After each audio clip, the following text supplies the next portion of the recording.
بسم اللہ الرحمن الرحیم۔ السلام علیکم دوستوں، اگر آپ کی گردن سے لے کر ہاتھوں اور انگلیوں تک درد، سنپن یا جھنجھناہٹ رہتی ہے تو اسے ہرگز نظر انداز نہ کریں۔ یہ مسئلہ اکثر گردن کے اعصاب دبنے کی وجہ سے ہوتا ہے۔ آج کی اس نشست میں ہم اس مرض کی اہم وجوہات اور چند مؤثر ہومیوپیتھک ادویات کے بارے میں بات کریں گے۔ ڈاکٹر ارباب ہیلتھ کلینک میں آپ سب کو خوش آمدید کہتا ہوں اور امید کرتا ہوں کہ آپ سب اچھے سے ہوں گے۔ تو آئیے شروع کرتے ہیں۔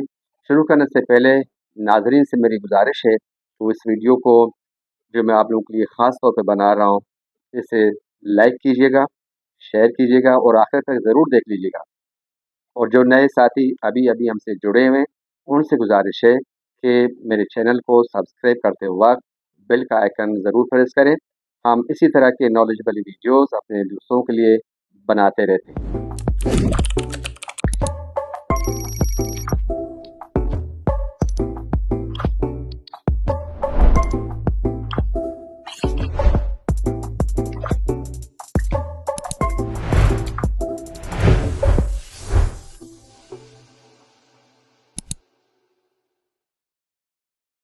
ساتھیوں، گردن سے ہاتھوں اور انگلیوں تک درد اور سن ہونے کی سب سے عام وجہ گردن کے اعصاب پر دباؤ ہوتا ہے، جس میں گردن کی ہڈیوں کا گھس جانا سر فہرست ہے۔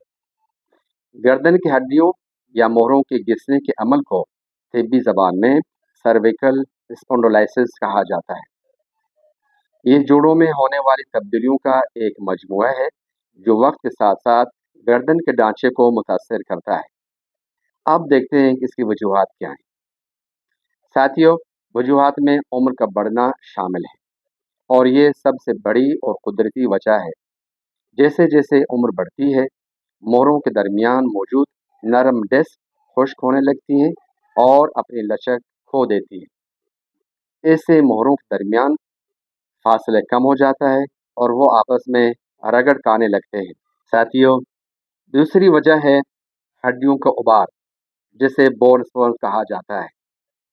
جب ڈسک کمزور ہوتی ہے تو جسم موہروں کو سہارا دینے کے لیے اضافی ہڈی بناتا ہے جسے آسٹیوفائٹس کہتے ہیں۔